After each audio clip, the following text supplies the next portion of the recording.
Deputy CM Pawan Kalyan కు వ్యతిరేకంగా ధర్నా చేపట్టారు గ్రామ పంచాయతీ ఉద్యోగులు.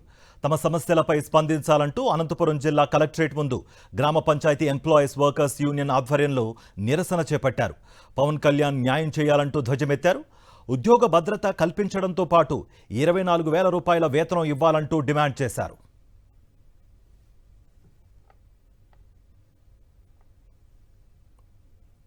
ప్రభుత్వం వచ్చినటువంటి కూడా గ్రామ పంచాయతీ కార్మికుల పైన చిత్తశుద్ధి లేకుండా అసలు ఉప ముఖ్యమంత్రి వర్యులు మా శాఖను చూస్తున్నారు. అయినా కూడా పవన్ కళ్యాణ్ గారికి గ్రామ పంచాయతీ కార్మికులు ఉన్నారా లేదా, వాళ్ళ సమస్యలు ఏమనేది కూడా ఇంతవరకు ఆయన కనపడకపోవడం అనేది చాలా బాధాకరమైన విషయము. మేము అడుగుతున్నది గొంతెమ్మ కోరికలేం కాదు, మేము అడుగుతున్నది మున్సిపల్ కార్మికుల వల్లే పంచాయతీ కార్మికులు కూడా 21,000 వేతనం ఇవ్వాలనేసి, పిఎఫ్ పిఎస్ఎస్ కల్పించాలనేసి ఇన్న సంవత్సరాల నుంచి పోరాటాలు చేస్తున్నా కూడా వాళ్ళ దృష్టిలో మేము లేకపోవడం అనేది చాలా శోచనీయము. ఇప్పుడు ఈరోజు గ్రామాలు బాగుండాలంటే గ్రామ పంచాయతీ కార్మికులు పనిచేయాలి, వీధి లైట్లు వేయాలి, నీళ్లు వదలాలి, ఇన్ని రకాల పనులు చేస్తుంటే మా గ్రామ పంచాయతీ కార్మికులు మాత్రం పైన ప్రభుత్వం వాళ్ళు చాలా చిన్నచూపు చూస్తూ మాకు ఇచ్చే వేతనాలు మాత్రం అరకొర వేతనాలు ఇస్తున్నారు.